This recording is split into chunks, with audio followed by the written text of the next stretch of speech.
Greetings and welcome to Die Dragon Die presents The Titans Gift Season 3, Episode 28.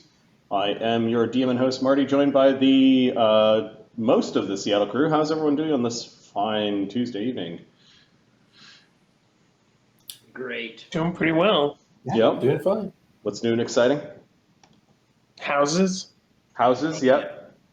Luke's moved into his repaired house, and Max has moved into his new house. And as you can see, there's no tree-shaped, hemlock-shaped hole in the roof of my house anymore. Yep. That's convenient. It is nice. It's It nice. is better that way. Very little water and elements get in now, so that's good. Jeez. There's no place to sit down other than like the bed or the work chairs, but one day it will be totally done, and I can. You know, it'd be great for sitting on. Yeah. Nice tree branch. Hey, I do have some wood left over from the tree. Oh, good. And Christmas presents might be everybody gets a cutting board, and then Ooh. I also want to try my hand out on some like chainsaw carving and maybe like try and carve a pine tree like statue out of one of the big pieces of it. Really bring that full circle, you know? That's very meta. Yeah, very So meta. it's So weird. It's actually very, very like it kind of freaks me out a little bit. Before we like all of this happened, my wife and I took a bunch of like leftover paint from painting the house and painted a picture of a singular pine tree just like standing in a green field with some birds flying down, and put it on the side of the house right where the pine tree like fell and terminated. So I don't know if it was like a prognostication or it was like a ritual spell that summoned the neighbor's pine tree to fall on it, but it is a little bit trippy, a little bit freaks me out when I look at it too much. But Did you make that pine tree painting like especially sexy? Is that? I mean, I don't know about it. Is it kind of a Bugs Bunny vibe here? And Just like come and get it is like really enticing the other pine trees to come towards it. Well, weren't you just saying that Bothel's got like 20,000 ravens and witch curses and a bunch of things? So yeah, I mean, it was founded by some like offshoot Freemasons, like Order of the Five Stars or whatever, and 20,000 crows do migrate here every night to sleep. So maybe it's maybe cursed. awesome. But I'm hung, Yeah. Max, how's the new house treating you? Dude, it's great. It's even better because the dogs aren't here right now. My wife has both the dogs in the other house. We had electricians in today to put some dedicated 20 amp circuits in some of the rooms. So for the places where I've got like my towers and I'm running multiple gaming rigs and stuff like that, I didn't want to trip any circuit breakers. Yep. So we got some dedicated Cat 6 drops, some 20 amp circuits. We're getting new carpets because apparently my wife hates the carpets that are still new, but fuck it. Why not? Yeah. So that's kind of life right now. It's just like, I don't like this thing. Throw money at it. All right, whatever. Move on. That's the way it goes. Now's the time. Matt, what's new with you? I painted some outdoor furniture. Okay. Kind of this old rusty table. Scraped it off with a wire brush and hit it with rust reformer and primer and paint, and it's almost done. Put a little bit more of a touch up on the top, and then that project will be complete. So this is a summer of painting rusty metal. Love that. Yeah. I love that refurbishing old furniture, man. That's a great little side gig. It's been a great way to meet neighbors too, to be honest. Like, because I painted a railing out front, and every neighbor that's walking by is like, doing home maintenance, Dude walking by, like looking good, looking at your project, just like, nice painting project you got. You prime that? I mean, it's mostly just like it was rusty before, and now it looks better. Good job, neighbor. But yeah, Get the I'll take those classic, like, props. when you're done with that, come on over to my house. I did not get that. I did not. But I'm amazed. I'm amazed I didn't get that, to be honest. You should have. feels like It'll happen. So You're robbed. you guys will laugh knowing my disdain for grass work. So the major upgrade this summer was we have a sprinkler system kind of in the ground, and that came with the house. But they installed it on one side of the house across our property line. So when the construction crew came in to build the house next door, they cut that hose. Yep. And then our sprinkler system wasn't working in a bunch of spots, so we had to replace the unit that drove the sprinkler as well as repair that line. And that was basically it was way more expensive than it should have been. And yeah, it has to do with keeping the grass green. And it's just aggravating to you. I hate the grass. I hate the grass. Like Mark hates the outdoors. I just hate grass. Like the concept of it is so stupid.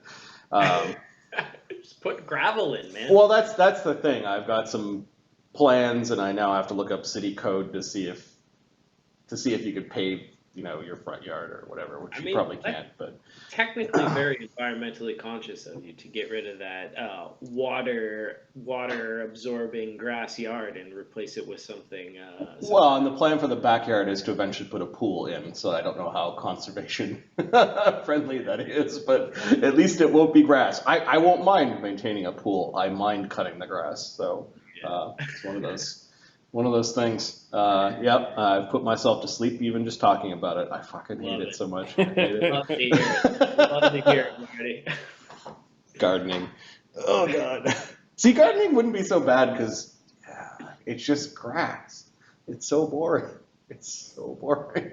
Just watch it grow for like a minute, dude. No. And we paid a bunch of money at the beginning of the season to make the grass grow really nice with all sorts of reseeding, and all that went to shit because during the hottest part of the summer is when, of course, the sprinkler fucking failed. So, and we couldn't get the repair guys in for a long time. So I've got this patchy grass right now that you spent a bunch of money on. It's just so stupid, so dumb. Just driving you crazy. Yeah. So. Yep. That's good. Stay in the basement. Don't look out. Yeah, that's right. Yeah. COVID has hit the house, so we've been I've been bunkering in the basement for the last week and a half. Yep. All right. So last game was called Sunstroke. Let's do a bit of a recap. Walking up on the wind. What's that? This was the best, I think, an episode has ever gone. Probably since we went to Makronom's progenitor house. This was the best, I think, standalone contained. The plot just worked in an episode. We rolled into town and things just clicked one after another, and it felt scripted. It went so smooth, honestly. Oh, interesting. Okay. Interesting. Right? You guys didn't. I think my notes were 3 sticky notes and a couple of. Yeah, we didn't even get to the fight, so 3 sticky notes was my planning for that one. But we rolled into town, we met the king, or the chief. Make a map, make a picture, and I'm good to go. That's kind of the. Anyways, so walking upon the wind, the Jerks Emeritus visit the remote town of Flameford, home to the Tribe of the Sun. With Krojun and Akron's aid, they gain audience with the tribe's chief. You also arrived, I think, in one of their towers. Yeah. and got their attention very quickly. Yep. The Sun Shaman, however, seems unwilling to communicate. Darian finds a temple in need of assistance. Together, the party works to break the curse of an old god that has been cast upon the shaman.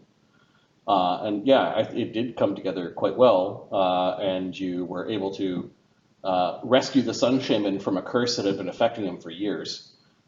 Before the big feast, in our honor at the end of the night, so that he could come in and then explain how great we are, and then we told Return of the Jedi, C3PO, R2D2 to the Ewok story of just how awesome we defeated that worm. It was a real, I feel like, high moment for the Jerks. It was like as close as we get to really being heroes, you know?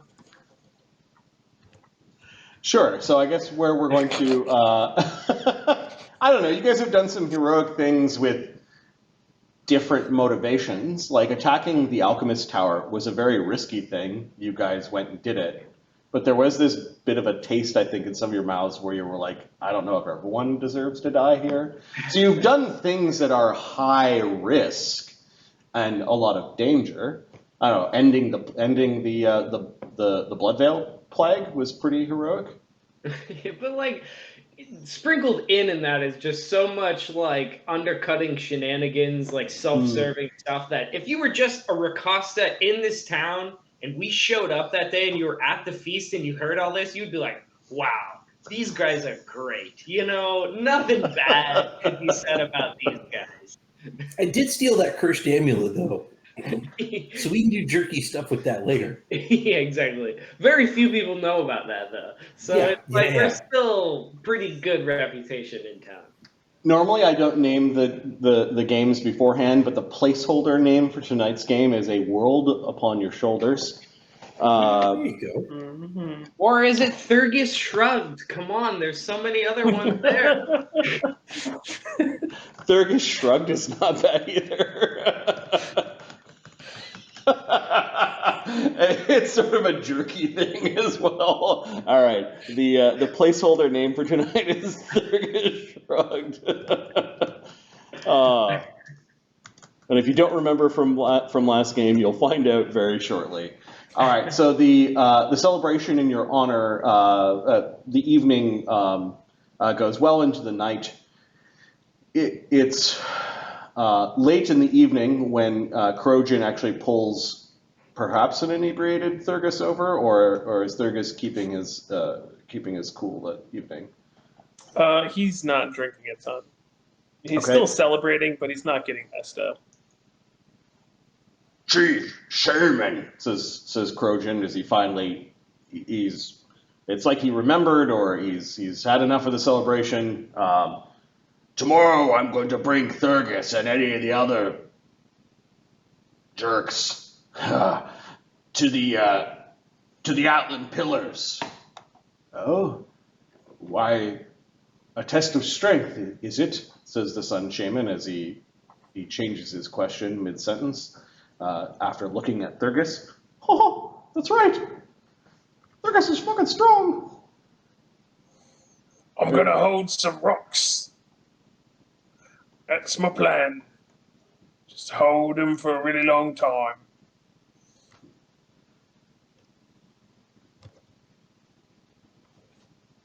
Do you require my assistance? I remember how to do it from last time. Then I will keep an eye out. That place tends to be dangerous to those who enact the ritual to prove their strength. Yeah, we gotta summon the Tyrant's balls first.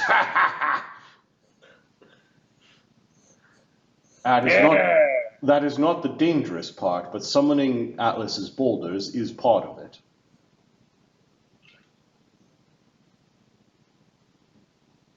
Yeah. Thurgus pretends like he knows what he has to do.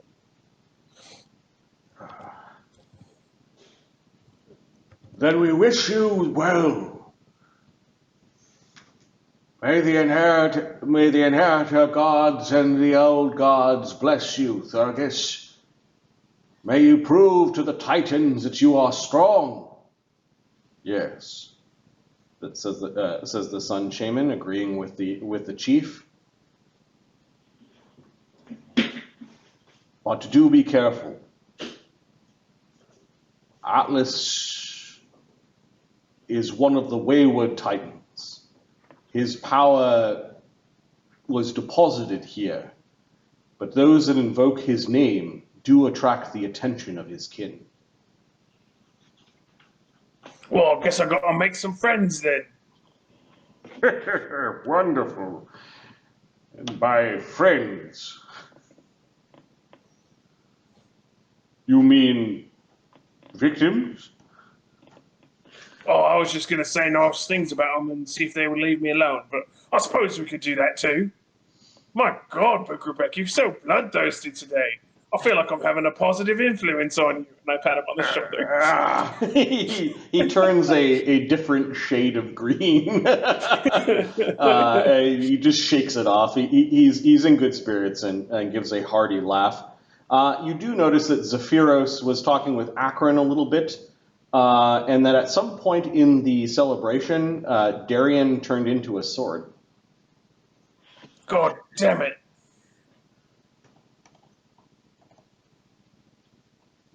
This fucking guy.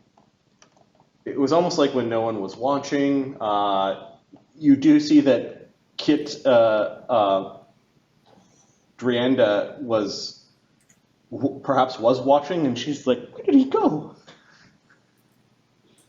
I swear one of these days I'm going to take back my fucking cloak.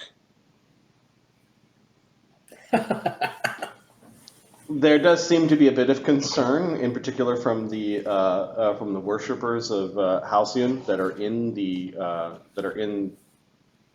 chief's hall.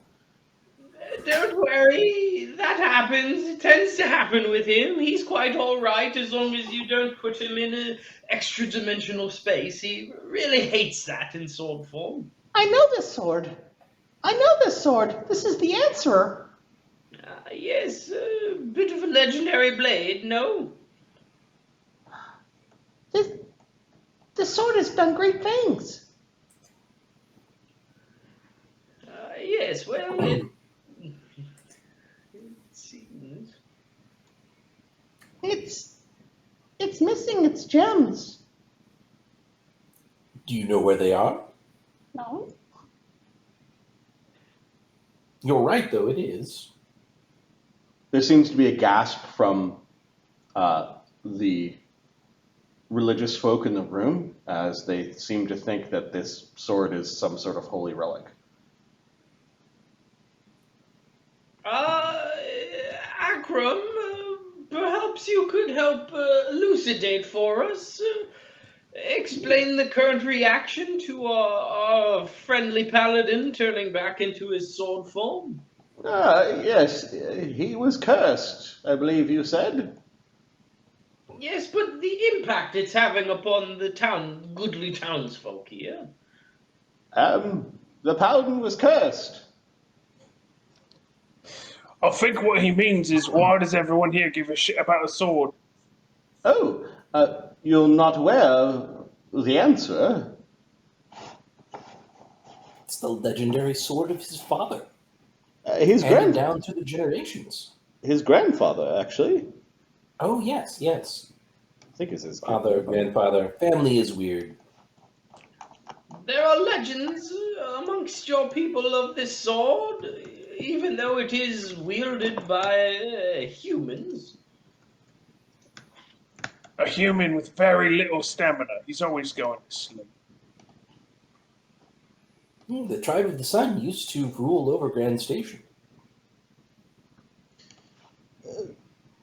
The answer was wielded by Darian Montague the First, a great paladin and warrior who defended those innocent and goodly people of the Pearls against the depredations of even one like the Necromancer. Yes. Who's that guy? Yes. Yeah. Quite a What do feat you- for that wait. one. I've never heard of this necromancer. Who's he? There's so many necromancers around these days. Yeah, but this is the necromancer, not It like could be anyone. Could really necromancer be anyone. Bob or whatever. Yes, so you're saying that this heroic paladin that wielded the sword is much like us, in that Exactly. he fights for the people. Couldn't have said it better It's myself. right and true that the Jerks Emeritus bear the answerer. Yes. Yes, we do.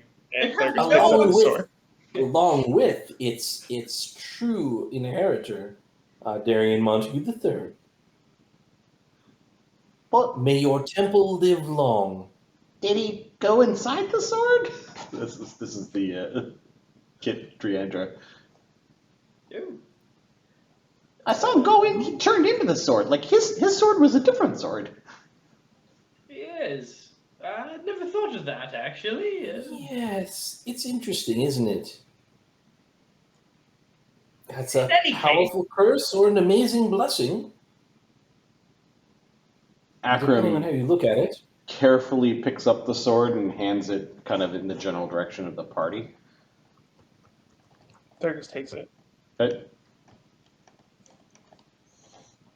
I mean, if he's offering it to us, Yeah, well, it's hang on to it. Yeah. you guys carry it around, right? Yep. You putting the sword away, or at least claiming the sword and putting it on your person, kind of halts the panic around what they just saw.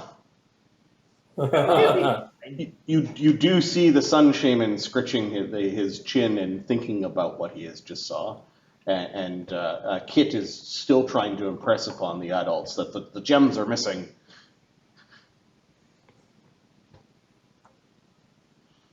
Yes, the 3 gems: the stone of retaliation, the stone of whispers, and the stone of answering. Yes, if you have any leads on their whereabouts, I'm sure Darian will be most interested whenever he returns to us. All depictions of the sword had all 3 gems inside of them. We were not aware that they could be sundered from such a magical blade.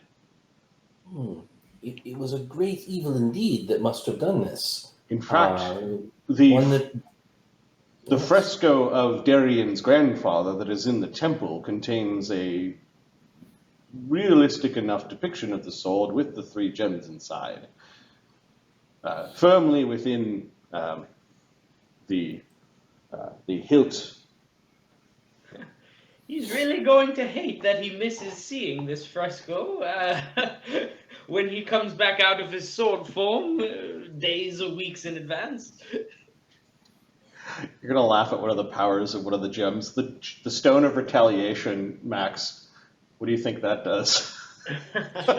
Does it give you the ability to use an attack of opportunity? To strike somebody who struck you? Yes. So horseshit, Marty. Delightful.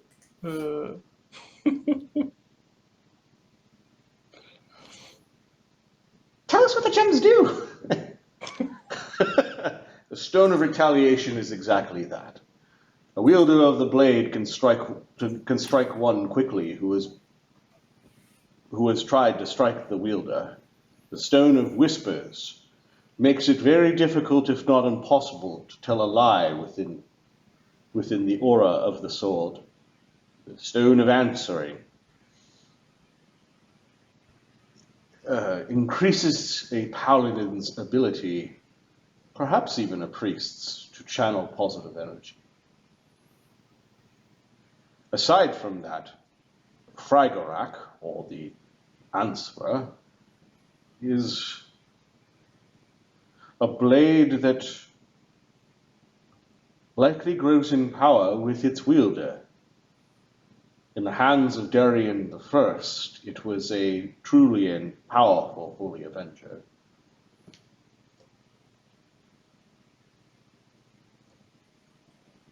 If this is indeed true, and he glances to Akram, who you know is going to say what he believes is the truth, if this curse has been placed upon not only the sireling of Darian the First, but has been placed upon this mighty blade, to undo this curse would be of paramount importance. Indeed. We think that you may have lore that will help us find the great evil that has done this deed. Yes, you have uttered his name already. You guys mentioned Kazavan to the Sun We Shaman? did. Yeah, okay. I would request your Tusker. I understand he is a wizard and no stranger to doing research. True. You notice he kind of passed over the professor. I don't know if he knows or there's just something untrustworthy about the professor, or if it's simply because Luke's here and Neil's not. Would you care to join me while the others go and wander around the old Titanese ruins? It would be my honor. Oh yeah, and let me know if there's any books for keeping or for eating. Cause some books are bad. There's a few people in the room that react to the to the talking bag. Zephyros just simply pats the bag and says, "Wizards have familiars," and kind of lies poorly as he's staring at the table, embarrassed at the shocked reactions. Oh, and so do clerics.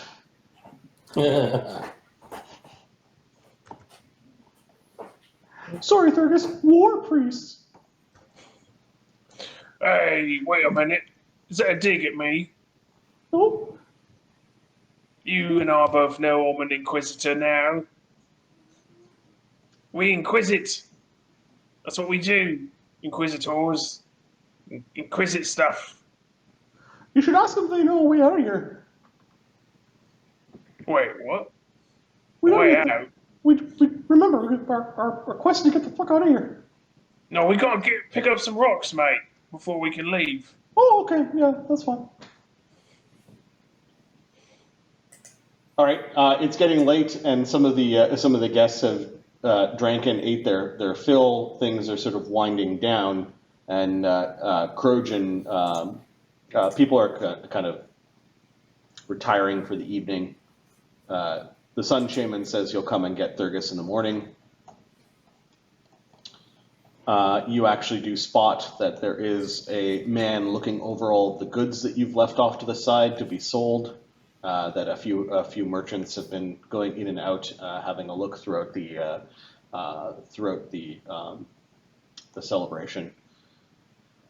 You have a quiet evening to spend here in Flameford. You're provided rooms in the tower, a little bit deeper in the tower where there's actually roofs and solid walls. Thurgus, Yeah. we're gonna have to give a small offering. Wealth or food that a Titan might like. A Titan of strength, you say? It could just be small too. I gave them I think I threw in. It was a sword that somebody told me was magical off of somebody I killed, and a magical charm that I didn't need. Right. And then I'll show you where you need to put it.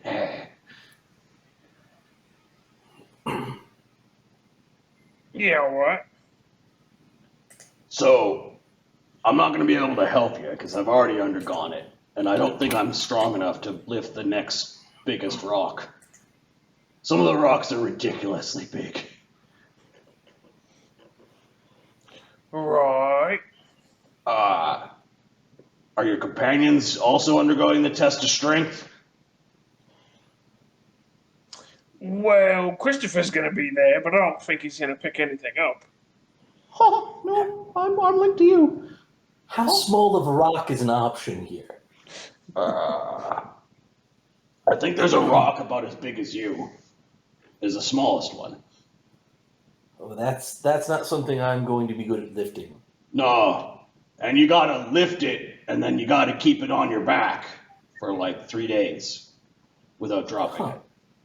Tech could do that, I suppose, if he wanted. And I'm Would not that allowed be- to use magic, is that what you said? Or you can use whatever you want, I think. Some of the rocks are, you'll know which rock is best for you.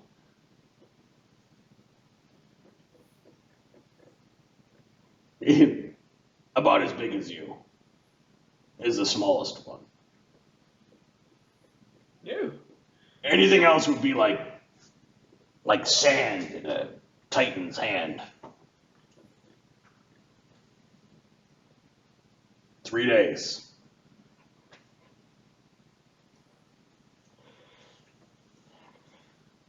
It's quite a while. In fact, Yes, well, I would certainly love to see the temple if I do not engage in the rock-holding ritual. Perhaps, perhaps not, but the archaeological finds alone would be worth the trip. Can we go and help keep the place safe? yeah. Oh, good. Yeah, like the Sun Shaman said, monsters are attracted to the place when you call out to Atlas. What kind of monsters? Like giants? One time there was a thing called a basilisk. Okay. It wasn't for mine, but turned the guy to stone and then the rock crushed him into pebbles. Oh, right. Okay. Well, that's kind of a bummer. I was going to say it might make it easy to stand in place, but yes. I Not think if he you get said crushed last to time pebbles. a chimera came, or was it a manticore? I forget. Like Okay. there's some winged thing that came, and I had to kill it while I have the rock on my back. It was not a fun time. It does not sound fun. But yeah, we could keep an eye out. Maybe make a big perimeter and make sure no monsters are trying to sneak up on Thurgus while he's got, a pretty big rock on his back. Yeah. Yeah, that makes sense. Ooh.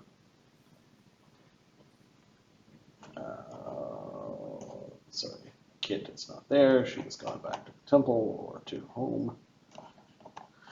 Who else is there? Ooh. Thurgus is going to spend time in the archives with the Sun Shaman. What map am I supposed to be on? Flameford. Flameford in Boston.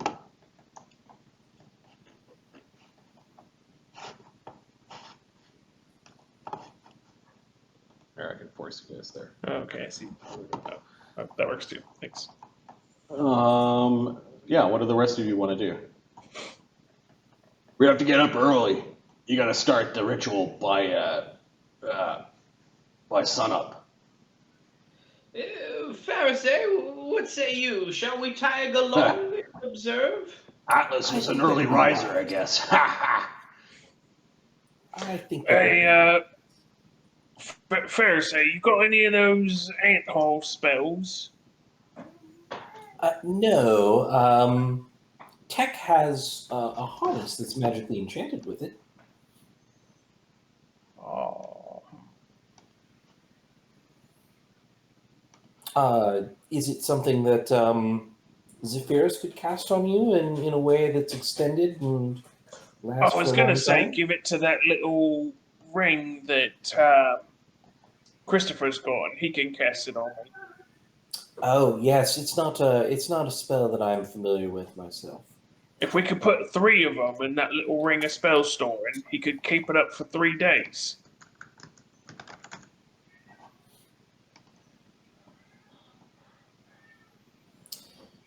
Bukerbeck, do you have that knowledge? Yeah, give me a second. I mean, it's on the cleric spell list. He could prep 3 of them tomorrow. They're first level spells. They're not standard. Oh, really? Really? Anthol's not For standard? some reason, I thought Anthol's like It's super ultimate basic. combat. Bukerbeck probably has. Yeah, he's got Anhol as one of his non-standards. I can do that for you. You don't need to bother. Oh. No need to bother the Tusker.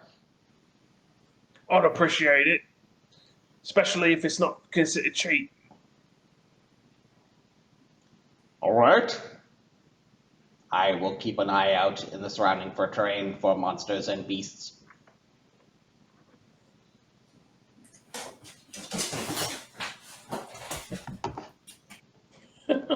You all right there? Can't hear you. The true speaker was given different quarters. Oh, there we go. Okay. You do get a decent rest, albeit a shorter one.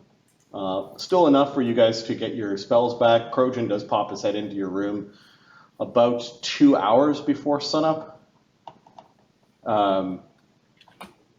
It's a good walk out there, unless we want to use spells to fly or turn into wind or whatnot. Aye? The wind spell belongs to our paladin, who is a sword right now. Well, if it's not sun up yet, we could just run along the shadows, right, Professor? Yes, would we like to adjourn to the Shadow Realm? I mean, I don't want to see the shadow version of Flameford and of the Atlian. All right, we'll do it Pillars. the old way. We could just walk, I guess.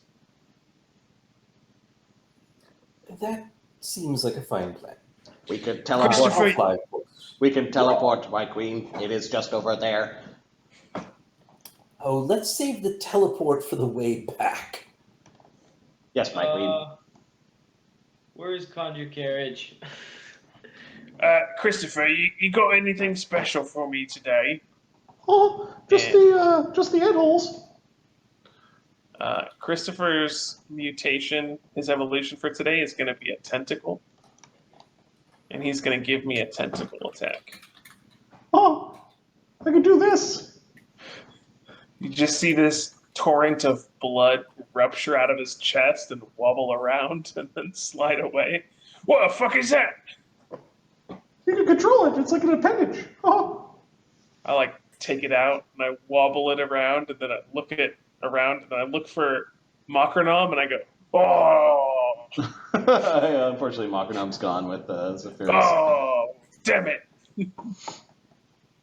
I'll cast Conjure Carriage and ride out to the temple. And anyone who would like some shade on the ride over, feel free to join us. Oh, it's just the same settler wagon. Yeah, I'll do my desert wheels. I'll ride in the carriage. That's fine. All right. The settler wagon down. And some phantom horses. Yes. It's not particularly fast or anything. It is pretty slow still, but it is stylish. Sure. You ride through the streets. People are waving and saying good morning to you. For at least those that are up before dawn. And I'm going to. Is anyone else staying behind? So just Zephyros and Makarnam? I think so. Yeah, I think we're all going with it. Okay. I'm going to copy and move you guys to a map called the Atlan Pillars.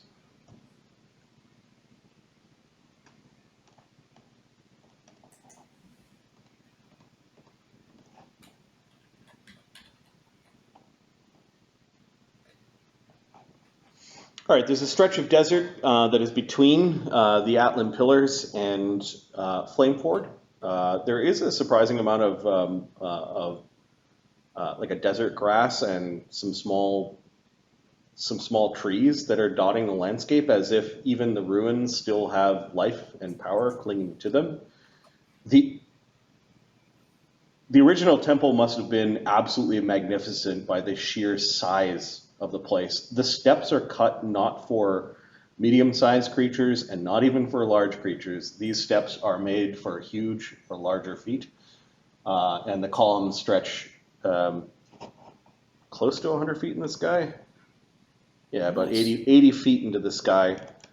You have to kind of worm your way around through the landscape because it does look like the stones from this massive structure have been strewn haphazardly around like some massive explosion. Plus, a lot of maybe chaos or fighting has happened since. About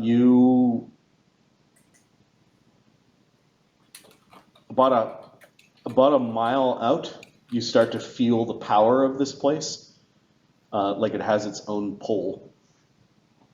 The wagons simply won't go any further when you reach to where they're placed on the map. There's just too much debris that would be blocking the wagons, the wagons themselves. Well, end of the line. We walk from here. We should take a look around first, make sure there's nothing here, says Krojun. Lead Yes. on then. You all right? The real place of power is inside the inside where the building was. Shall we do a perimeter circuit then? Okay. Krojun starts looking around. Tech is leaping from rock to rock and trying to get above, trying to get a higher view or a higher vantage point. Bukerbeck just stands beside the cart with the rest of you, unless you're all going. Yeah, I'll slowly follow in their wake, and rather than like looking for creatures or dangers, I'll be more interested in looking at the stones, looking at the carvings, trying to do some historical assessment. Okay. The stones have been weather worn. Any signs of paint or even carvings on the stones, at least the ones that are strewn throughout here, have all been gone. Professor, do you have any like archaeology profession, or Yep. you can give yourself a +2 if you have 5 ranks in knowledge history. I believe I do. Knowledge history, I have 10 ranks, and archaeology, I'm kind of shitty at. It's only a +5, so +2. 1d20 plus 7. Terrible. I'm a terrible archaeologist. All right, you're just fascinated by the size of these stones. This is definitely Titanese architecture, and you're just excited to be amongst them. You're like, oh, this stone is bigger than I am tall, and like some really naive things. Perhaps if you read about it in a book, this would be going better. But you're actually experiencing it, and you're sort of overcome with the sheer size and magnitude of this place to really make any. You're too overcome to make any deep insights. Oh, wow. It's magnificent. Yep. I do have a detect secret doors. I'd like to pop that up and give the whole area a once-over. Nice. Okay, so Farisay's following in behind, and she's detecting secret doors as she's going. It appears that the group, for the moment, might be doing a perimeter around the structure to make sure that there's nothing there. Occasionally, Tech does take a peek towards the structure itself, which may have several still standing walls disguising once chambers now open, rooms open to the sky. I've also got find traps. I'm just going to pop that up as well. Okay. And Bukerbeck, if I can concentrate on both of those. I think you only concentrate on one at a time. Oh, that's true. Yeah. Find traps just gives me the chance to notice, so I don't need to concentrate on it. Okay. It's the detect secret doors. It's a 60-foot cone that requires concentration. I was going to ask what Pixel's feats are, because I know there's a thing called familiar concentration.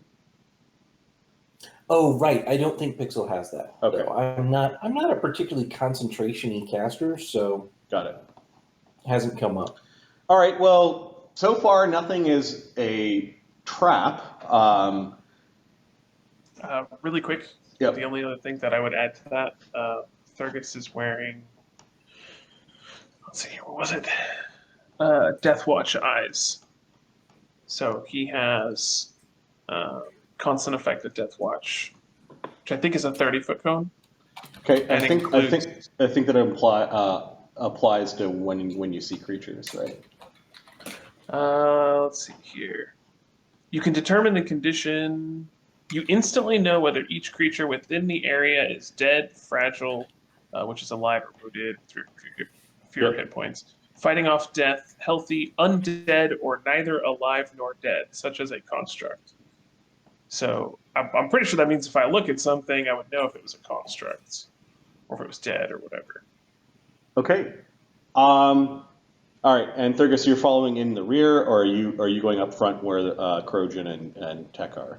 I got good perception. I usually go up front. Okay. Be up here somewhere. All right. Tech is leading you around the structure itself before going into it. You guys can do something different. Tech, I think, has the highest movement, so he's sort of taking the lead. That seems fine to me. All right. No objections.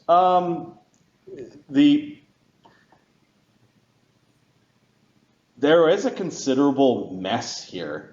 You're uncertain as to how so many of these stones ended so far away from the temple.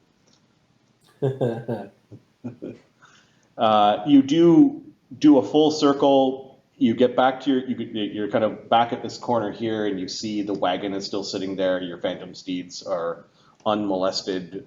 Nothing has come to bother you here. It's just a very nice, bright day. You continue your march, and you get back around the full perimeter of the place within, let's see, 3 minutes. You guys huffed it a little bit. Nice, good. That gives us about 10 minutes of checking out the inside. Yep, We Krojun can check that out a bit more carefully. goes up to here, and he's starting to walk across the main plateau at the top of the stairs. These stairs would be very difficult terrain. Yeah, they'd be difficult terrain. They're not the right width for your strides. They're not the right height. Any steeper, and you'd be doing climb checks to get up them. Krojun goes over to the edge, and then you guys are following. Thurgus is up with the forward group. Oh yeah, it's right over here. He goes around an area that looks like it was intended to be open to the outside. There are still stubs of columns that remain. There might be a little bit of carving along the bottom. A lot of it is weather watched, and you speak Titanese, right, Professor? I believe so. Yes. Yeah, to the common eye, they would recognize these as giant runes, but in actuality, they are like a progenitor of giant, which is the language of the Titans. Krojun does take a look in. I'm just going to make a perception check for the party. Do I know what the runes say, or is it just like too worn away? Way too worn. You recognize this like a character here, a character there. There's nothing in particular being said. You would guess that there would be some sort of religious principle or saying, or maybe some sort of greeting, or maybe stating even whose house this was. This particular area inside looks very clear of stones. I know we're kind of looking at a side view, but there is a big empty courtyard, massive, very, very flattened flagstones. There is an obvious etched circle about 15 feet in diameter at one end, and at the other end is a neatly stacked pile of boulders. And you can see along the edges of the boulders that the boulders are all stacked up in a circle that might be very similar to the one that is about 80 feet away. Okay.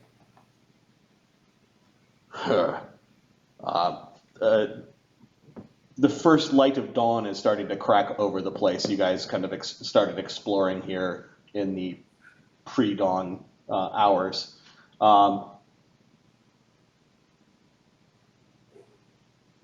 With the weather, the way the light is beginning to strike the place, it's beautiful. You still get a sense of raw power from it. And it is empty. Now, let's see. Pharisee. Yeah. Let me look at your spell. Yeah, it's detect traps and detect secret doors.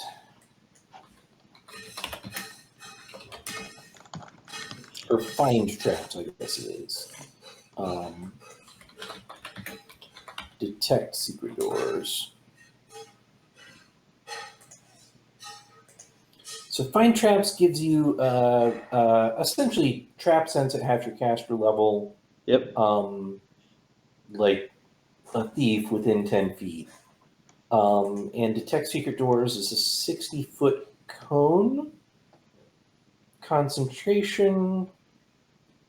First round gives you the presence or absence of secret doors. All right, so Pharisee, when you took a look around this courtyard where there's an etched circle at one end and another one, but a pile of boulders in one of the etched circles, you don't detect any traps, but you go a little bit further in, and it's like a central area. It looks like there are some columns that were made in a square, and you get the sense that maybe a pointed roof collapsed in, and then you see this bit of a depression that looks like where a statue once was, and the statue would have been visible from one end, kind of the entrance. You're thinking this might have been a statue of Atlas that was once here. Sure. There's no sign of the statue, however, like maybe it was never built or never, or was carted away. But you do see, you do get a ping from your detect secret doors. There's something when you look at this area, the area is probably a 20 by 20 circular indentation in the ground, in the foundation of the building. Is this part of the ritual? This spot here? Oh, we didn't go that deep in. Okay, I'll continue checking the perimeter of this room, and then I'll come back and focus on this spot. Okay. For a couple of rounds. You get lost in a little bit of a maze of crumbled rooms. While they were all very big because giants lived here, they're much smaller than these two spaces up front. You have to use your wings to kind of flutter through them. Now, the only ping that you're getting from a secret door is from that place where the statue would have been. So, you got to place your offering in the middle of that circle. And then, you see that pile of boulders? You got to move those boulders on top of the offering. All of them, or just the one you intend to carry? Nope, all of them. These aren't the boulders. These aren't his stones. His stones are circular. This is just to prove, this is a warm-up. Yeah, all right. Wait, what do I do with the offering again? Put it in the circle over there. He's pointing. Do that first. Yeah, and then you get his attention by doing some work. Yeah, all right. So I go up to the offering. Okay. And I'm going to take one of our Amulet of Mighty Fists +2. And in one hand. And I'm going to take my other hand and bite it. Okay. Until I draw blood. Yeah. I'm going to bleed. I'm going to rub this amulet. That's right. Let him know who's giving the offering. Great Atlas. I'll give you 2 gifts. The first of which you have no need, but is really cool. And that's this amulet of making people get punched harder. The second, which is very rare indeed, is the blood of an Ursine who happens to be a badass motherfucker. And I put the amulet out in the middle of the offering. Okay. The bloody amulet you put in roughly the middle of the circle.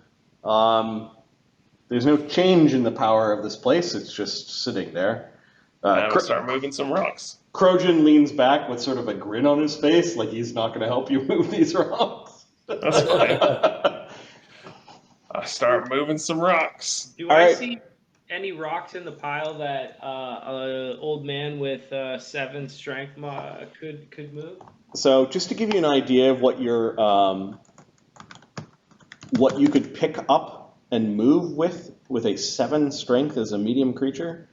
Mm-hmm.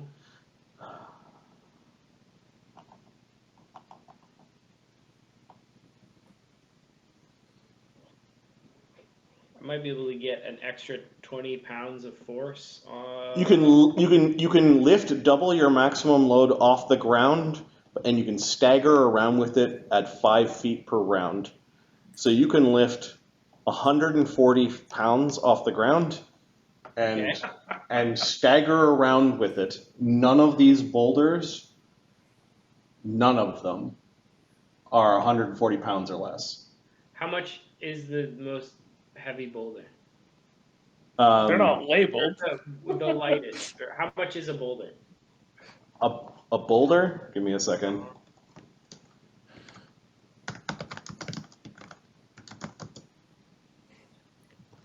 I don't have to lift them. I could just drag them, right? You could. Thurgus lifting almost 2.5 tons, and that's before anything you've got on your sheet separately. Yeah. Yeah, that's before So- Anthol. Granite, which we'll just call them granite, is 175 pounds per cubic feet. Doing some fucking math. So these boulders look like they're medium-sized boulders. So yeah, these boulders are like 1,000 pounds each. Some of them Okay. more. Yeah, for Thurgus, this is not a big deal. For yeah. 7 strength small professor, right? Just to give you an idea. So what is Thurgus's strength right now? Without Anthol. Yep. Without, let me make sure that I have like all my buffs disabled. No Divine Favor, no Discovery Torch, Keen Edge, or Haste. Shield or Stone Skin, no fine. And Bukerbeck's given the 3 ant halls to your familiar that morning. Okay. Yeah. Yeah, I'm assuming I don't start casting those until I start the actual challenge, though. Yeah, this is like warm up, and like don't bother me unless you can move some rocks. Strength, Thurgus' strength is 29. Okay. And so he has a heavy load capacity of 2,800 pounds. Because he's large. Yep. He's size large. Yeah. So Thurgus alone can pick these boulders up and move more than 5 feet around. So, Thurgus can pick them up in one hand each. He just Yeah. like grabs them like this and starts like. Yeah, he starts doing work. Okay. So Thurgus If is you want to starting. speed it up, Tech can pick one up and toss it to you. I think Tech right now is up on a wall watching what Farisay is Yeah. doing and making sure that his queen is not getting into any trouble. And Yeah. Bukerbeck did saunter over to see what are you It looking also at? seems like a thing that Thurgus does on his own is kind of the Yep. vibe here. Yeah. Krojun just keeps watch, and he like seems to be getting a lot of amusement out of watching Krojun or Thurgus do work. He doesn't say much. And then, Professor, what are you doing? Are you? I want to try and drag one. So I gotta get it to 1,000 pounds. I can lift and carry slowly 140, but I could probably drag more than that, right? Yeah. So 60. a drag, I believe, is Double heavy load. Or 2.5, something like that. lifting off the ground is double, and then a character can do 5 times their maximum load Right. by dragging. 5 Dragging and times the pushing. load. Yeah. So 5 times 7 is 350. 350. So I need 7 unseen servants to add an additional 700-pound drags. I will Okay. cast unseen servant, and then I will what is it called? I forgot what that's called when I bring it back. Spell recall it 6 times to make that work. All right, so you see the Next professor. arcane There's point. one rock that rolled off the pile when you were moving it, and you can see the professor try to push it. He tries to pull it. He like tries to roll it, and then he's like, magic. And then all of a sudden, there are these like quasi-invisible creatures that are now pushing his unseen servant army with him. And Hey, wait, just a second. It's 100 pounds per servant. Yeah. So if you cast 4 more servants, you can just have them do it for you, and you can supervise. You I know don't what? think they fit. That's a capital idea. You could have eight in combat squares around a medium square, so 8 of them could pick up. In non-combat, you can have 2 people in the same 5x5 foot square. Like people work in the same 5x5 square all the time. So yeah. So could I fully automate this? I mean, you tell me. You tell me what your magic can do. Yeah. I mean, I'm gonna do it. I'm gonna add another 4 on there, and they will just drag this for me. If I have to attach a rope to it and hand them the rope, so be it. But I will just supervise, and I will have 10 unseen servants drag one of these, or as many as they can, while Thurgus quickly does the rest of them. What are you doing? Says Krojun. He sees you conjuring magic to move stones. He's like, You should put your offering in if you wanna take the challenge. Oh, yes. Well, let's see. What do we have here? Offerings. I will quickly fumble in my possessions for a suitable offering. Anything in gear and treasure? Just a second.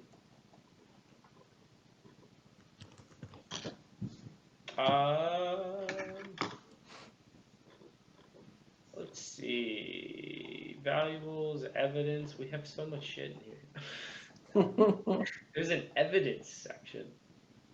Where's the sell pile?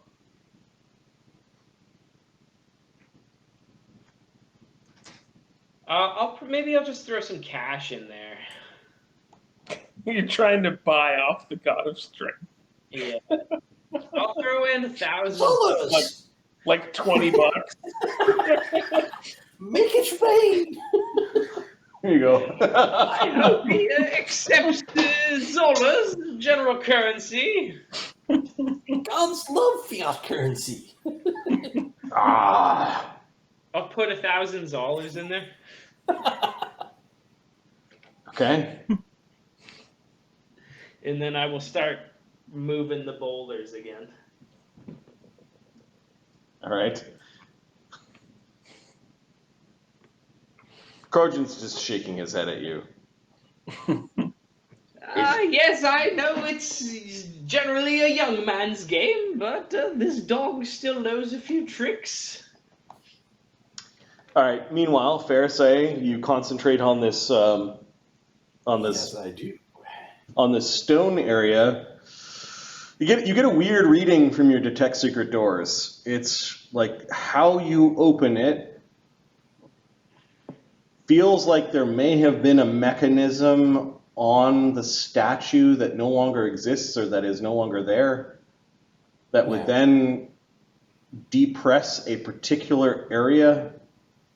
And you get the sense that this place would open if like an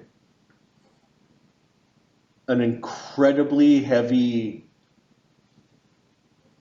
colossal rock was placed upon the statue, it would actually cause a depression that would then open the passage that leads down. So the statue standing there, if a large rock were to be placed on its shoulders, That's right. Then that would open the temple. Okay, good to know. You don't see the rock that you'd have to place, although you get the sense that the rock is specific and it's attuned to the temple. Okay, that makes sense. Then the other thing I'm going to do, you also see a little bit of writing on some of the broken bits of the columns that the bases actually have some words on them. You'd have to maybe puzzle them together to figure out what they say. Of course, it is in this weird giantish tongue that I don't know if you speak or not. But. I don't speak it, so I'll tell the professor about that. Okay. And maybe we can keep him busy. Well, you go outside to go and tell the professor, and you can see him helping Thurgus move rocks. Huh. With his small army of Well, how about unseen that? servants.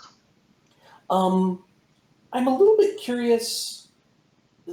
You said that the things this debris is spread pretty far away from Yeah, you the started temple. seeing the debris a mile out, and then there was a lot of it that is well beyond where if it just had fallen, like it's too far away from where it would have just fallen.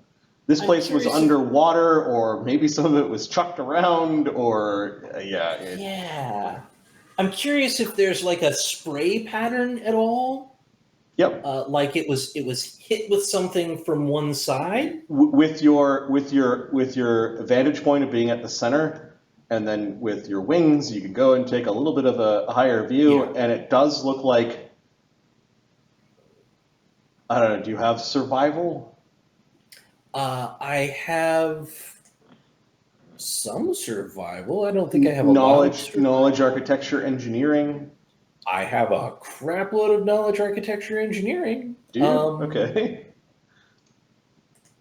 I'm a plus 18 on that, but I could also just do one of my 2 daily take 20s.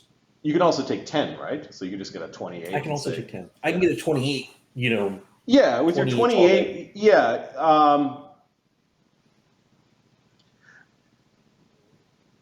While wrecking balls haven't been invented yet, there was some titanic series of struggles that have happened multiple times here that have caused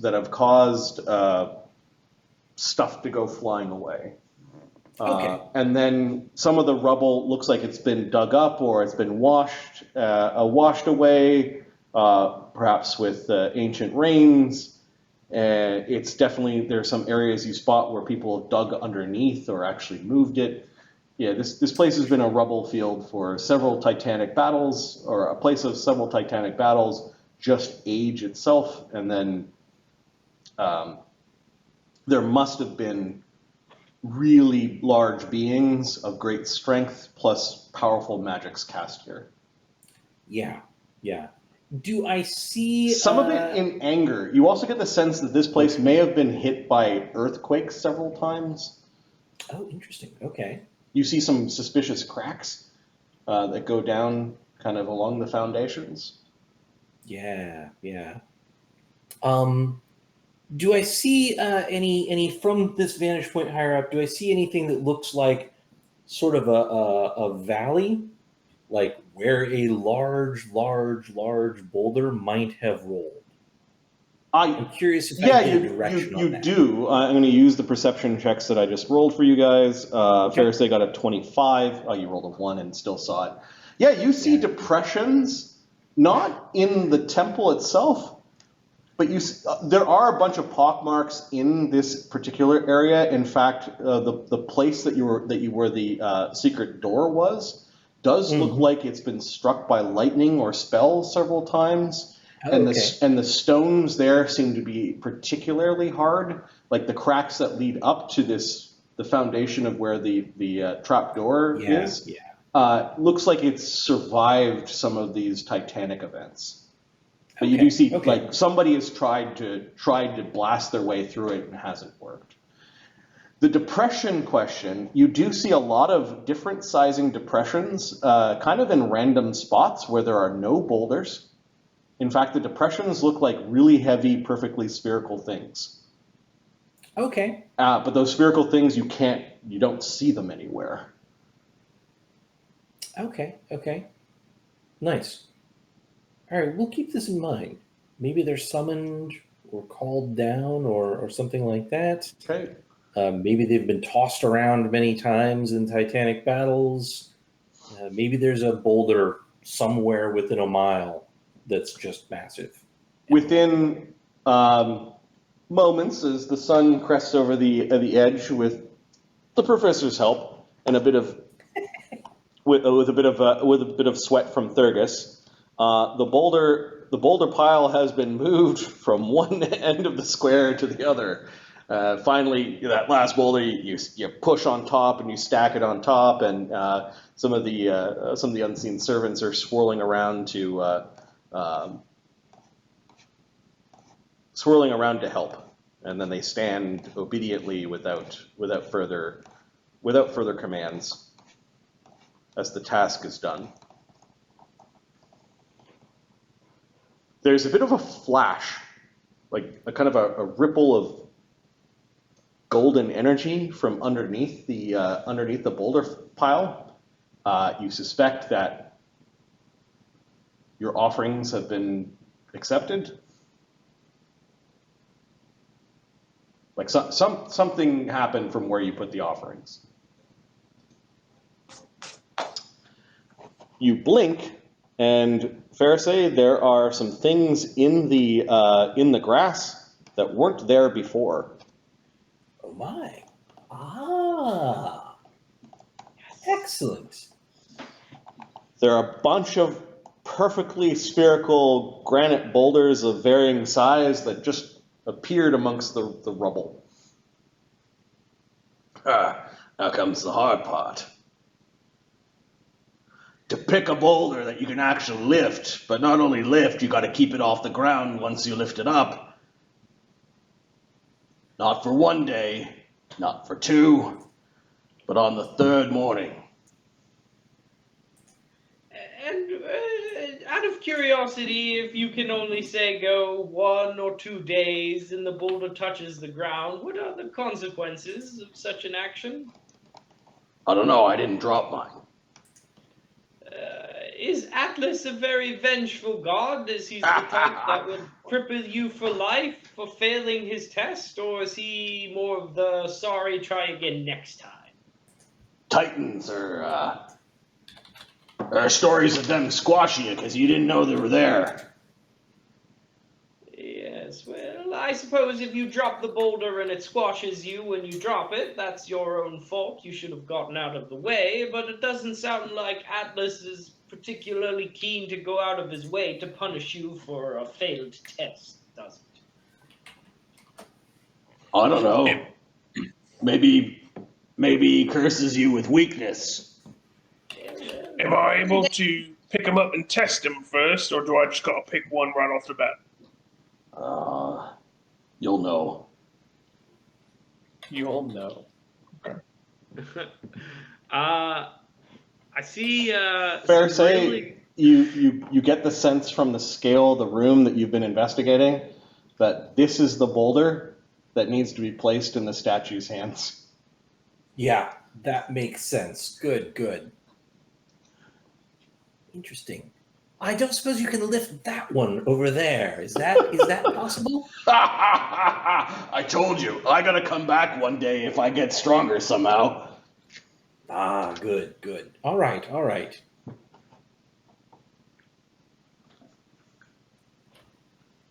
I have no idea how much these weigh. Yeah, I'll take a look and kind of see if I can. Do they look to be granite or the same material as the previous boulders? Yep. When I look at, like, say, boulder 1 or 2, do I have a general idea of if I could even lift them in my 7 strength condition? Yeah, boulder 1 is a tiny boulder.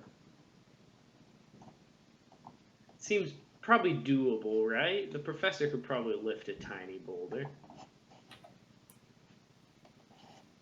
You don't know if the tiny boulder is appropriate for somebody of your size, though. Oh, this is like an insult to the gods if I... It's for like fairies attempting the test of strength. I mean, you could try to pick one up and see what happens. Krojun, which one did you pick up? He points to the medium-sized one. Keep in mind, I wasn't big back then. Which one? This one? Yep. Got it. I guess I'm eyeing this one that's my size. Do you think that's about 4.243 feet in diameter? Yeah, it looks more like 10 feet in diameter. Why? Because about 4.243 feet in diameter at 100 is about 40 cubic feet, which is about 7,000 pounds. This rock is 7,000 pounds. This large one? Yeah. I know that your heavy load is in that department now, I think. Yeah, the question is what happens when I get fatigued and exhausted on day 3? Can you... Oh, that's a good question. So this thing is a radius of about, that's a 10-foot square, so we'll say a radius of 4 feet.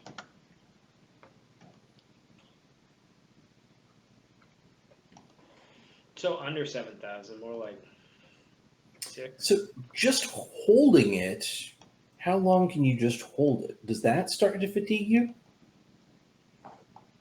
Not with ant haul. Yeah.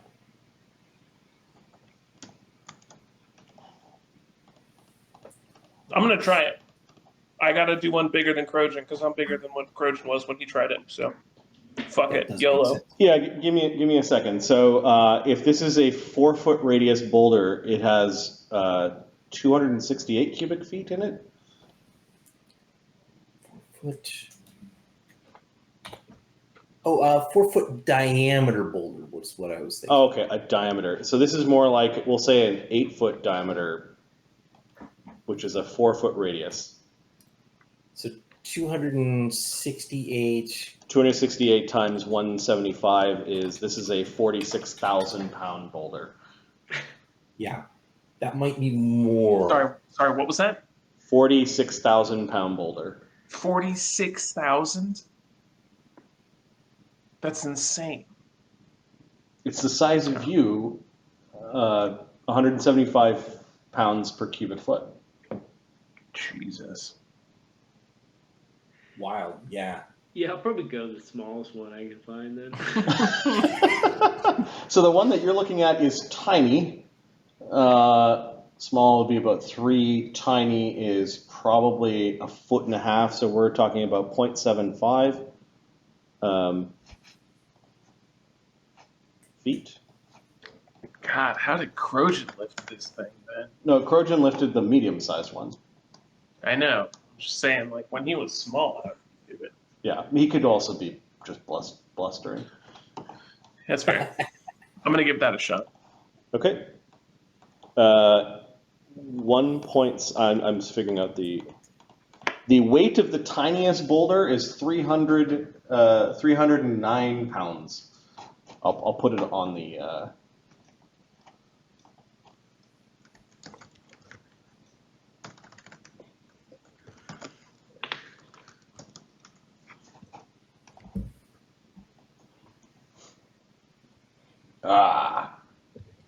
Krojun's nodding. Good choice. You gotta remember, giants and titans visited this temple.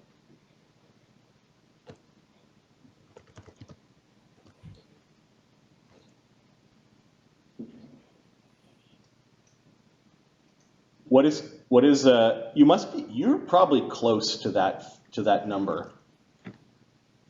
For what? This one.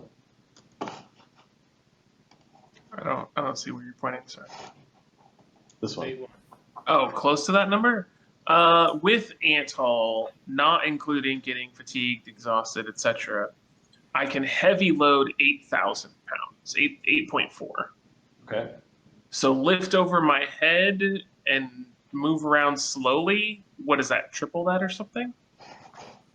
Double, I think, for Double. max lift. That's only So about 16K. 16,000. 16,000. 16K. All right. Same 5 order. times that for max No, drag. I'm not even. Okay. And then Not even half. And then ant hole. That's with ant hole. That's with ant hole. Okay. Yeah, without ant hole, I'm looking at my heavy load is 2,800. Yeah, it's fine. Thurgus, without walking around, without any spells, or with his regular enhancement bonuses, has a 29 strength. Thurgus, you're thinking like there are beings that must be 50 strength and colossal that this thing could challenge. Like this is. Yeah. No, it makes sense. Yep. A Titan-worthy challenge. I'm not here to do the biggest, baddest thing. I'm here to do the thing that I can respectfully do Don't for worry. a creature of my size. You can come back. I'm gonna give it a shot, and I'll pick it up. Okay. This particular boulder, so it is human sized, so 6 feet, which means it's got a radius of 3, which is 113.1 times 175. It is uncomfortably. You said 16,000? That's with ant haul. This one, like right now, before ant haul, my heavy load is 2,800. But like, if I'm struggling to pick it up, and I'm starting the challenge, then Christopher is going to be like, all right, all right, push, and then like cast the ant haul. Okay, so you're like, I can lift it with strength checks, but I don't know if I'm going to keep it on my back. And Christopher's like, oh, don't worry, I'm here for a reason. He hits you with Abampa Damadamba's blessing of ant haul, and you're able to like, this is gonna suck. As you lift this boulder up and you kind of maneuver it around on your neck a little bit. Okay, give me a strength check to initiate the challenge.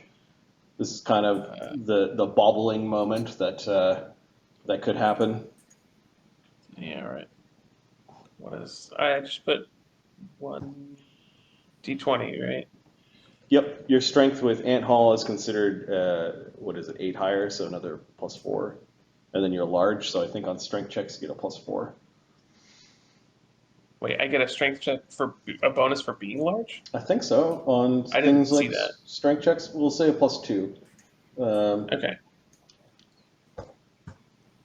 I think if you batter down doors and do stuff like that, you get bonuses. Oh, interesting. Okay, so it's 9 for strength, 4 for ant haul, Yep. 2 for being size large, Yep. and then there's 2 for the stone of good luck, because I have a bonus to ability score checks. Nice. +1 from the luck stone, and then +1 from a trait, right? Fate's favored, yeah. Yep. Okay. Let's see how badly I fuck this up.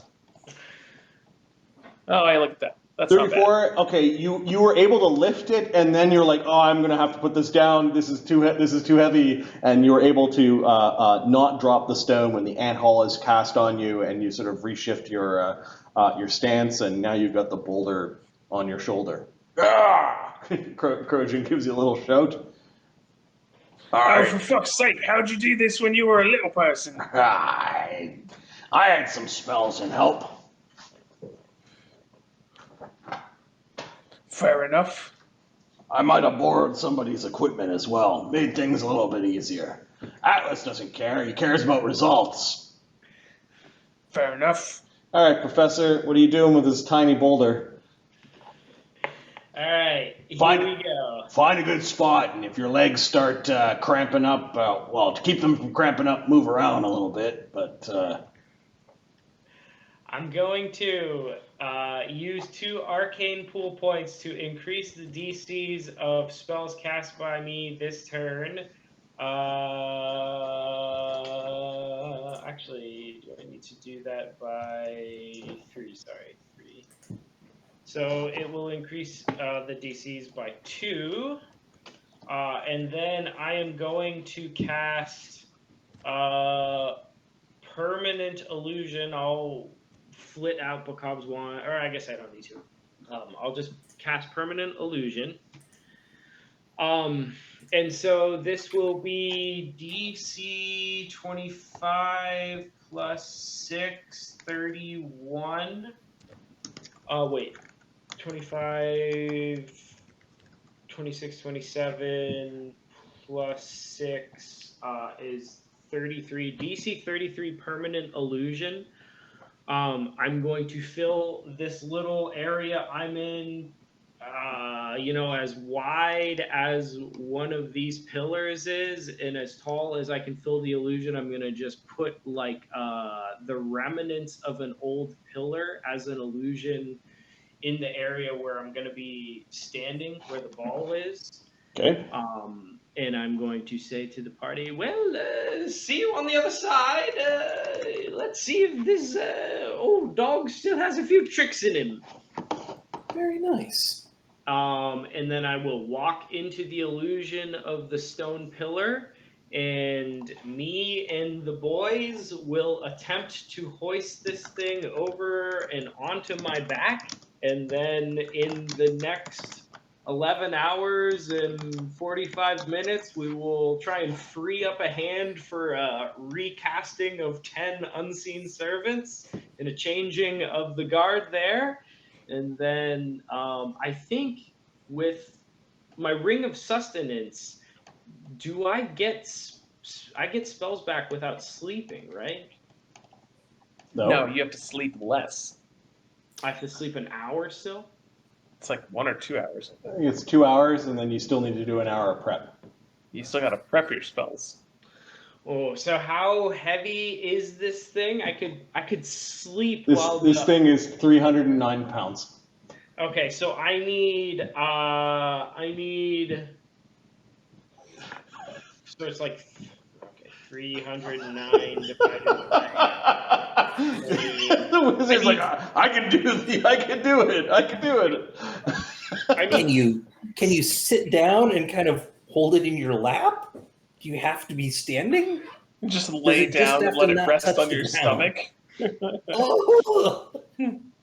So in theory, I would need 16 unseen servants to hold it for 3 hours at some point tonight while I take a nap and recover spells.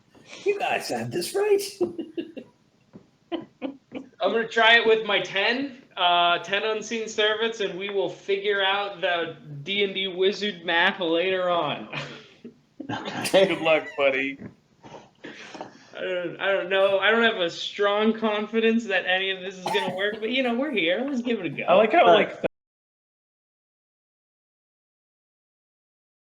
and then the professor always just kind of tries to cheat and eventually gets the blessing of some asshole god. All right, so the first 4 hours is grueling as you're trying to get used to holding this boulder above your head. Professor, you don't have to concentrate, so you could actually just take a nap or something like that. At some point I will, because I'm going to need to recover these unseen servant spells. Yeah. How long do your unseen how many of these servants do you have active right now? I've got 10 active right now, and they last for 12 hours apiece. And how many do you need to lift 309 pounds over their head? Each one lifts 20 pounds, so 10 of them is giving me 200 extra Well, pounds. lifting is times 2, right? I mean, it doesn't say specifically. Oh wait, they can lift 20 pounds or drag 100 pounds. Unseen servant. Sorry, I wasn't expecting the professor to. I can't imagine you would be. It has an effective score of 2 strength. Okay. Yes. We can do this math. How many Mr. Meeseeks do I need to survive this challenge? Like 100? Heavy load 20, which means they can drag times 5. Yeah, so each one can lift 40 pounds over their head. Okay, so I've got 10 of them out right now. So they're good. They got it all. I can just hang back and chill. Yeah, you need 8 of them to hold up this rock. Awesome. Okay, I will do that, and I will just kind of hang out, me in the crawling claw inside the illusion. We might play a game of rock paper scissors or two or something like that. Okay. So, and how long do they last? 12 hours. So when I'm getting close, I'll recast enough of them to get me through the night. All right, Thurgus, you've now done 8 hours of lifting this boulder. What's the party doing during this day? I'm going to tell the professor that there looks like there's giant runes on the pillars in the inner chamber, and that might be interesting words. And if he weren't doing this stupid thing with a rock, that might be an interesting thing to figure out. But don't worry, it'll still be there later. And then I'm going to just really kind of keep watch on the perimeter. I'm Okay. assuming that something terrible is going to come, and I don't want to cast 10-minute per level buffs, Yep. 6 hours before it arrives. Around, we'll say 7-8 hours in, you do see a golden hawk circling the temple area. The hawk itself is wearing bits of equipment. It does settle in. It does settle in at the top of this archway.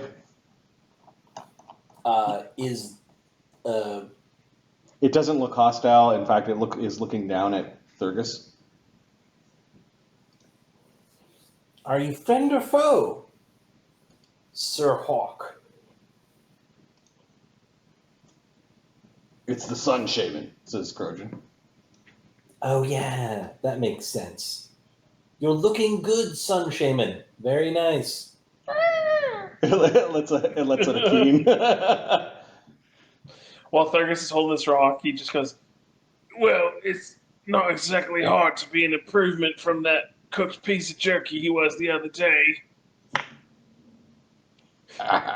Krojun laughs at that. The Sun Shaman sort of looks away. Eventually, it lifts off. If like you don't have anything really important to say to it, he does sort of a circle around the place, like he's keeping an eye out, and then you see him flying back to Flankford. All right, you are now. It's noon. It's 4 o'clock in the afternoon. Thurgus, do you have endurance feat? Oh, jeez. Do I? Oh shit. I think I retrained out of it. I used to have it, but it never came up. Okay. If the professor gets through I the don't. strength challenge and you don't, you are just Thurgus is never going to hear the end of that. That'd be funny. No, I do not. All right, you don't have endurance? Nope. Okay. Because this, you realize, is not only going to be a feat of strength, but it will be a feat of endurance. Yeah, for sure. I have toughness as I can. I'm tough. Perfect might be able to occasionally hit you with some stuff. I mean, if I think that I can, like, prop it up with one hand or something, or prop it up with a hand and a tentacle, then I can cast spells on myself and I'll be fine. Is But I don't know if I the can. tentacle an appendage? It is an appendage. It does not count as a hand. Got it. So to shift the boulder would require a strength check, but you do think that the tentacle, the tentacly appendage, and one of your hands could hold the boulder, freeing up another hand. Oh, okay. If that's the case, when I start to just, like, I really am having some troubles, I'm going to restoration lesser myself. Okay. Yeah. You're not fatigued. You're not fatigued yet. So Okay. the first thing is after 12 hours, I want a strength check and then a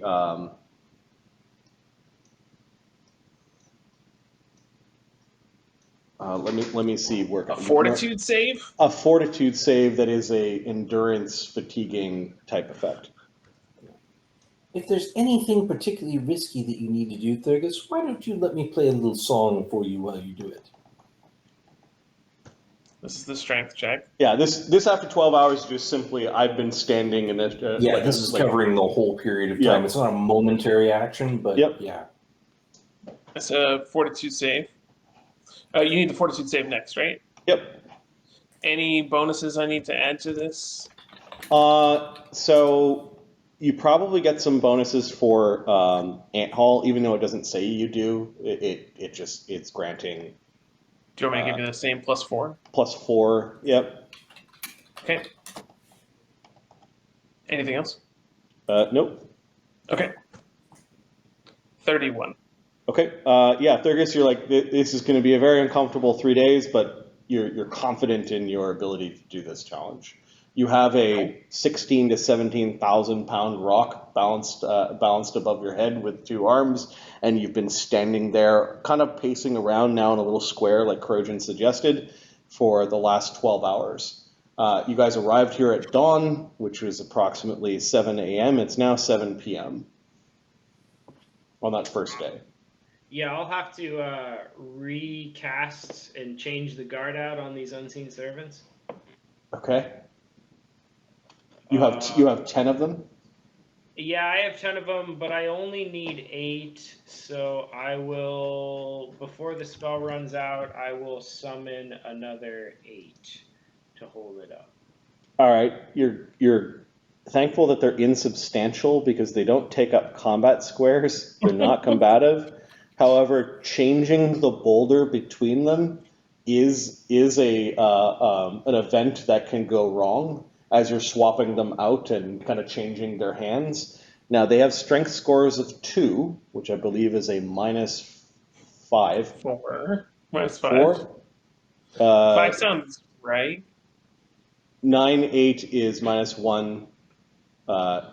7, 6 is -2.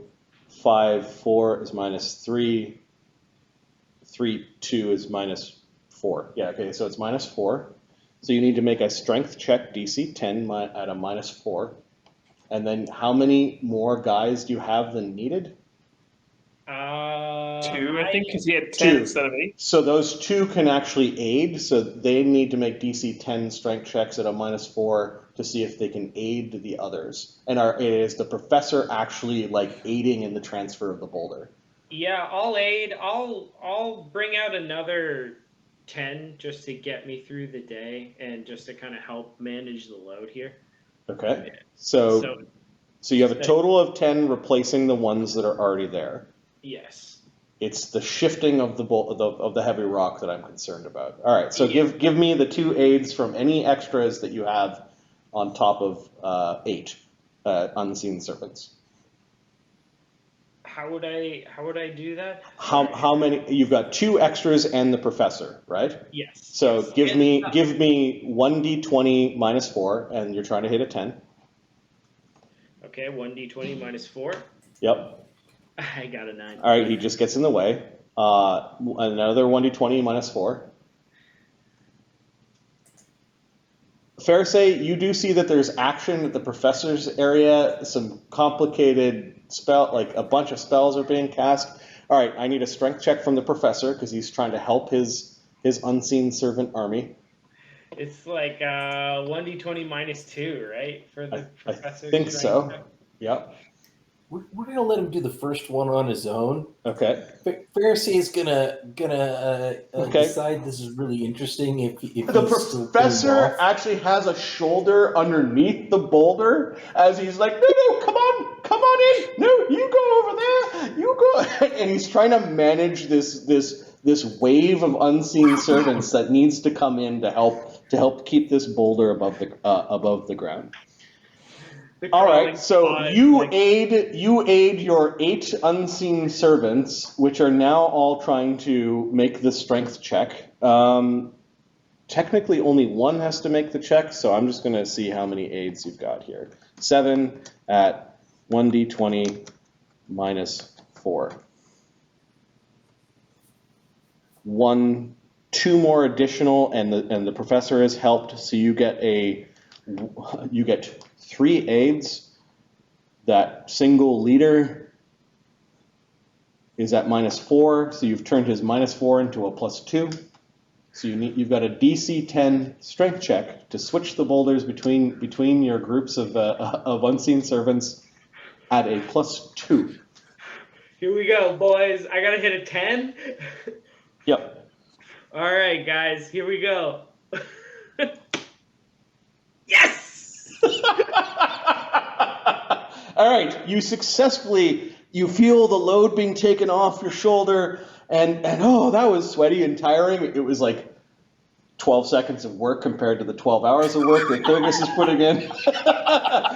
Okay, maybe about 30 seconds of work, including all the spells and ordering things around, but yeah, you now have the rock being held up by the new wave of unseen servants. And you now know you're going to get a good night's sleep tonight, and be able to prepare more of these for the morrow. That's stupid. All right. How are you feeling? I'm okay. You know, it would be nice, as he like is slowly walking around in the circle. If you think that basilisk could just like stare at my arms so that they turn to stone, and I didn't have to worry about stretching them out or anything. Oh, I can go try to find one for you. It's mainly a joke, Christopher. That's not necessary. Yeah, you think that standing on the solid ground would be better? I preferred the grass. I can see how that would be better for your feet, but what if I sink? You're not gonna sink that much. I start slowly walking towards the grass. Yeah, yeah, you do sink a little bit, but Yeah. Oh, it's so much better on my feet. You were right. Ugh, did anyone bring anything to eat? Oh yeah. You guys don't get to eat during this. At least I don't think so. We'll bring you some water. Bukerbeck does wander down and, oh, good. Hey, here you go, and he's giving you a drink. Hey, he's the professor. Someone said he He's in stepped inside a pillar. Yes, I think it's an illusion The crawling claws because on it top of wasn't the there boulder. before and he walked into it. Right, the crawling claws like on a boulder above, just pointing down at where the professor is. Professor, do you want some water? Oh, yes, water would be fine. I'll reach out a hand through the illusion. Okay. Is it cold? Why are you inside of a pillar? I heard that we will shortly be attacked by monsters, and I would like for the monsters to not see me, but to see a pillar, Bukerbeck. It is called strategy, and I will wave my hands on the outside of the illusion. I see. He grabs the water skin back. Hey, Professor, I got a question. Yes? Did you have some sort of stick you could hold that would help you cast still spells or something? Stick? What? Didn't you have some sort of magic device for like still spells? Bacob's wand that you have. We all agreed not to talk about the wand in open because of a certain class of inquisitors who would murder us if they ever heard it spoken of. I don't think they would murder you. I think they might just take it. Yes, and imprison me for questioning for quite some time, indefinitely, maybe for the rest of my very short and tortured to death life. I got a question, Krojun. Do you think it's against the rules if I hold that stick? I don't think so. Professor, can I I don't borrow think so. it?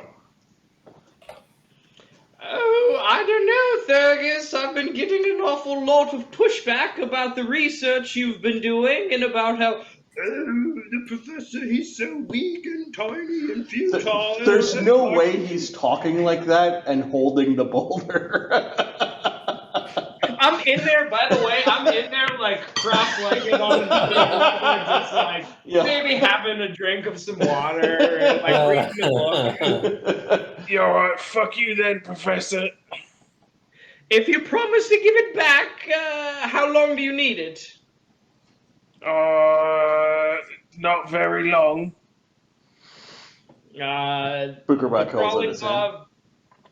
Icky Maester will grab it from me, Okay. put it on his back in his wand holsters, run out of the illusion, go up This to creepy Thurgus. bony hand crawls up to your belt along the side. Oh, it appears that you've got undead. It flicks the wand out into his hand and sticks it into your belt, and then crawls back down your other leg, and hops and scuttles away into the grass. So I'm gonna draw Bacob's wand with my blood tentacle Okay, because you haven't.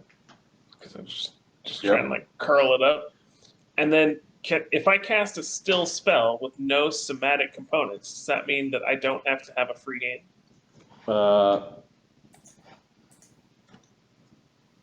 You've got the still spell feat. I thought that's what the cops wanted. I don't know. That's what Thurgus was asking. He thought that there was some sort of stick that the professor is using to cast still spell. It allows you to cast a spell like with a metamagic feat that would increase the spell level by 1 without increasing the spell level. Yeah, So you have the to professor have the feat. has the silent spell feat, which is what he uses. Yeah. God. Okay, well, Thurgus thinks really hard, and he goes, "This fucking thing's broken." And he throws the stick back. Scuttling back is the crawling claw that flips it into its little wand holster and then scoots it back to the professor. Yeah. Bukerbeck's already Piece of returned back, given Thurgus another drink, and then has gone back up to where the party looks like. Krojun is going to make a little campfire somewhere.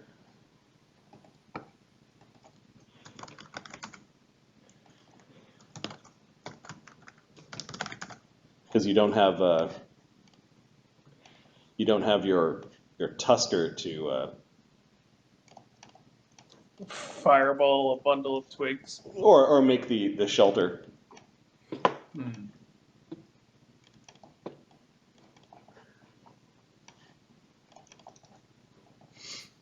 Tech will stay on watch for a bit. All right, we're starting to reach. It's definitely dark out. The sky is full of stars. The weather's a bit windy. 7 hours, 12 hours in, another 12 hours will make it dawn. Are you guys taking any precautions tonight? Are you sleeping out in the open? I'm sleeping out in the open. I'm not sleeping. I'm standing out in the open. I think set watches sort of around Thurgus, maybe 2 at a time on watch, and the rest of the time sleep kind of in the area by the rocks, maybe. Okay. Who's the first? Who's the first watch? I'll be on first watch with. I'd like to point out that light as a cantrip is a verbal divine focus spell. With tech. Okay, Pharisee and Tech. And then who's on second watch?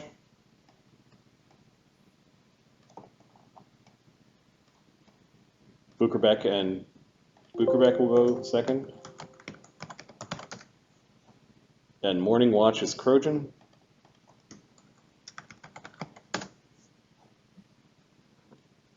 Pixel will join on second watch. Okay.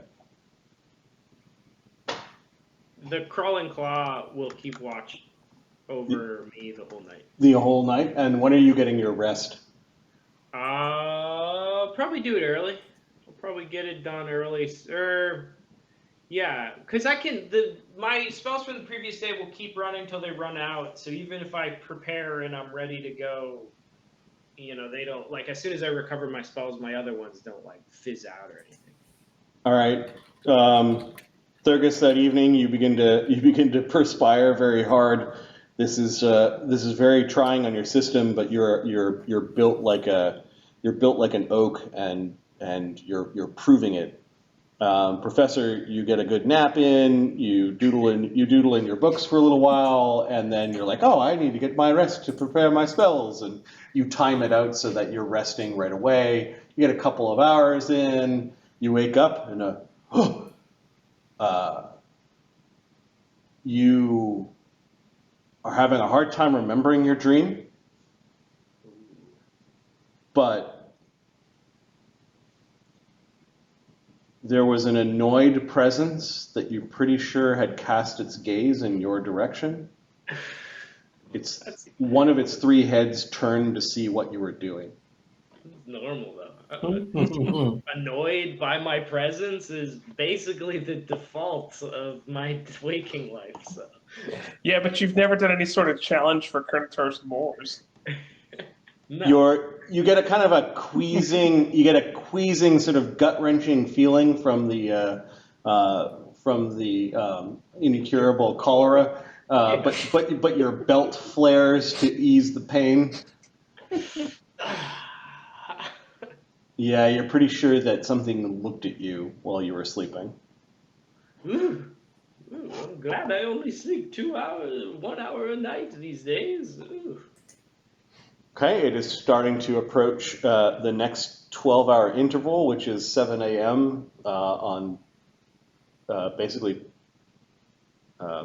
24 hours of standing in the spot, holding onto these boulders in a show of strength and endurance for the god, for the Titan Atlas. Thurgus, yeah, go ahead. I was just gonna say, when the sun comes up and he's no longer afraid of making lights and stuff, he's just gonna pace around, casting light on the ground and then turning it off and then turning it back on and turning it off and turning it back on. And as he's carrying this big ass boulder, he goes, "He blesses me," and then he casts light. "He blesses me not." He turns it off. "He blesses me." And he just does that over and over again to try and keep his sanity. Yeah, when you're doing it later that morning, it looks like Brukerbeck, Pharisee, and Tech were sleeping around the smoking embers of a campfire, and Krojun was actually awake. He was actually testing out this one rock to see if he can budge it, and he kind of was leaning against it. It's so heavy that it would take quite a bit to move. How are you feeling? I feel like I could do this for 2 more days, maybe. I'll be fine. I'll be fine. I need that same strength check again. Okay. Am I fatigued at the moment? Because I didn't get a full night's rest? Right. So rest. I think you get a save.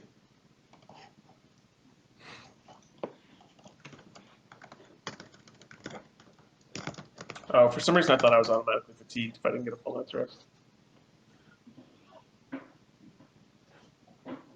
Do you want the fortitude save versus fatigue first? First, I want the yeah, sure. Give me a second. Sleep, not rest.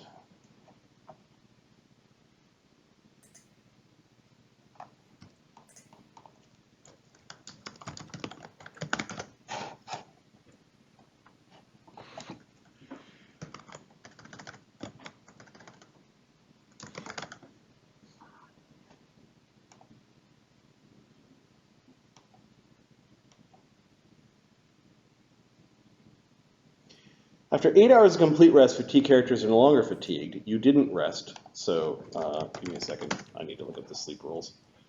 Yeah, for sure.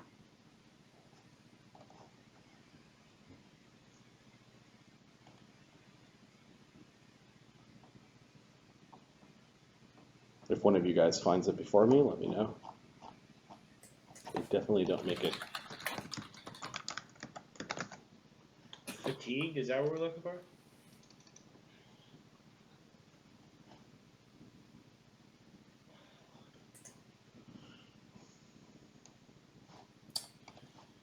Here's no, this is custom.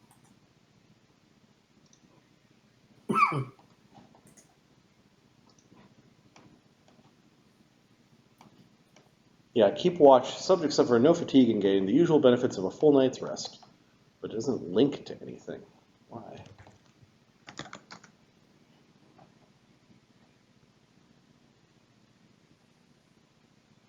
Common terms: characters who do not suffer, who do not get a full night's sleep. Let's see here. If a PC does not get at least 6 hours of sleep, she must make a DC 15 Fortitude save or be fatigued and take a -1 penalty on all other checks and saving throws against sleep effects.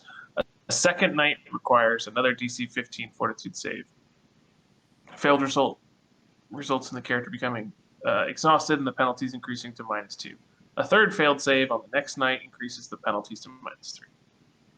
So, per the raw numbers, I can stay awake for a very long time as long as I don't roll a 1. Yep. These are saves, right? Yeah. Yeah, So nice. Fortitude save. I rolled a 10. I succeed. Okay, Okay. so Now you need the strength check. Now I need the strength check. Yep. Okay. That. You are still able to keep it up, and then the fortitude save for doing fatiguing work over a long period of time, which is getting worse significantly as time goes on. Okay. Do I still get the 4 from Anthol, assuming Yep. Christopher re-ups it on day 2? Okay. Yep. Oh, no! Do I have anything that I can do about this? Can I re-roll a 1? All right. So Thurgus, you're really tired that next morning, and you're like, the boulder's slipping. Boulder's slipping. You're like you don't know if you're going to be able to continue. Pharisee.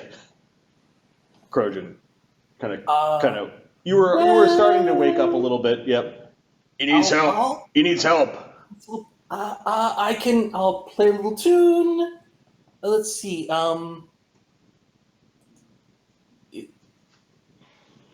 I'll play a little tune, and if he starts to drop it, I'll saving finale. Okay. Thurgus, you're now fatigued. It's just a combination of doing the work. Yeah. You're fatigued from the work, and then because you're fatigued, the boulder slipped a little bit. You're gonna have to remake that strength check, but with the fatigue penalty. Okay.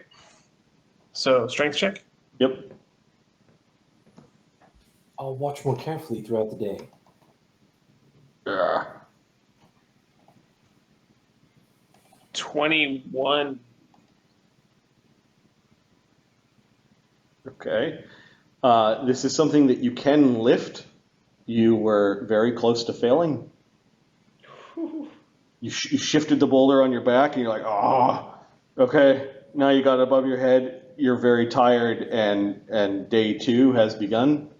Professor, your spells are lasting 12 hours, right? So you're actually doing this little shifty loo at the same time. Yeah, I will call to Pharisee. Pharisee, perhaps a morning tune to inspire strength in the strapping young men competing for Atlas's favor. Such lies. You actually think that you're doing it. Sure, I'll spend a few rounds of inspire courage, and I'll poke my head into the boulder so that I can, or into the illusion, so that I can saving finale them if they fail, or heroic finale. That would be on my turn. Saving finale is a reaction. I will bring out a fresh 11 unseen servants. 11? Okay. Yeah, I'm gonna. So change that number to 10, from 9 to 10. That's how many aids they give the leader of that group. Yep. And then your inspire. Do any of your bonuses affect checks, Pharisee? I haven't given them any bonuses that Okay. affect checks. Okay. I could cast. Let's do a Good Hope. All right. I So think Good Hope affects checks. I think it does. So Pharisee good hopes your massive cadre of unseen servants. So change that -4 to a -2, and then your own aid is at a +0, I think now. 1d20. So here's my aid. 3. You don't. You're like, oh, I'm losing grip.